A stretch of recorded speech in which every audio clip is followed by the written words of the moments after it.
how did you come to start a university-based science communication program? It began when I was about 2 years old.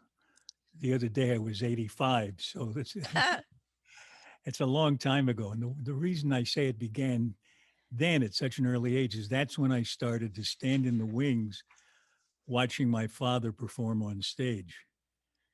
And at that time he was a singer and a straight man in burlesque. So I saw the comics do their routines. Later he was in vaudeville and I saw the magician from the wings.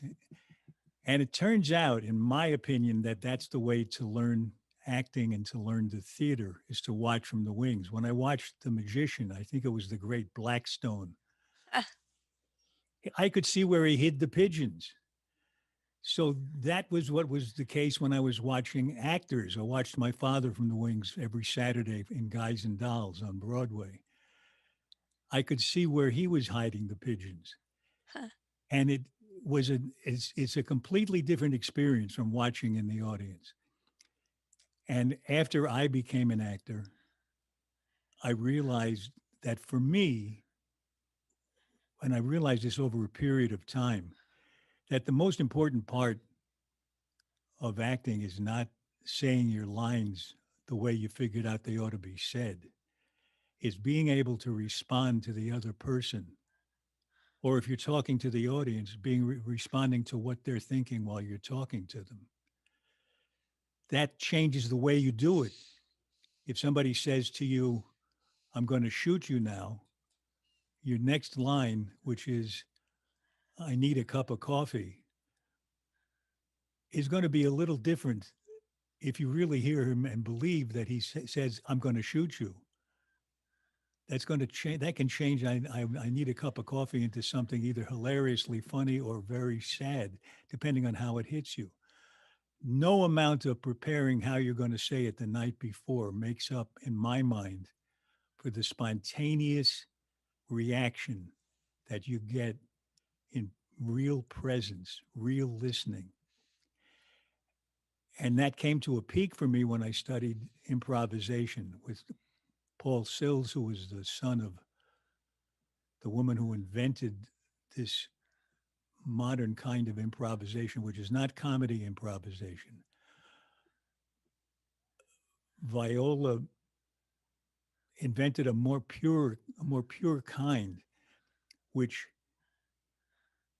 which is based on the reaction that you have to the other player in these improvisation games and exercises.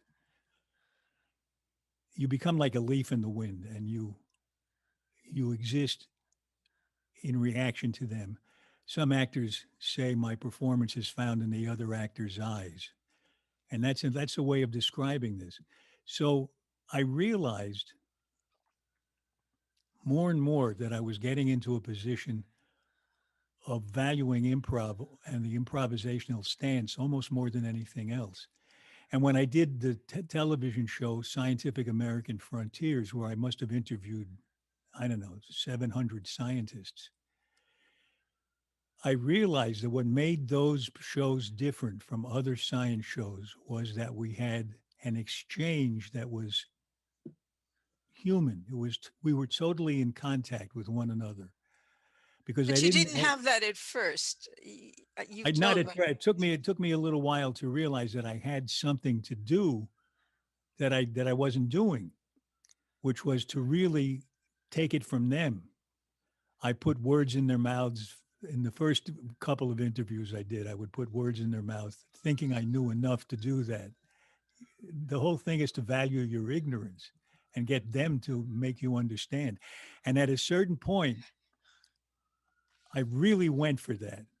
I went in glad that I didn't know more than I knew, determined out of my own natural, true curiosity to get them to tell me in a way that made me understand what their work was all about. That interaction changed me and it changed the scientist.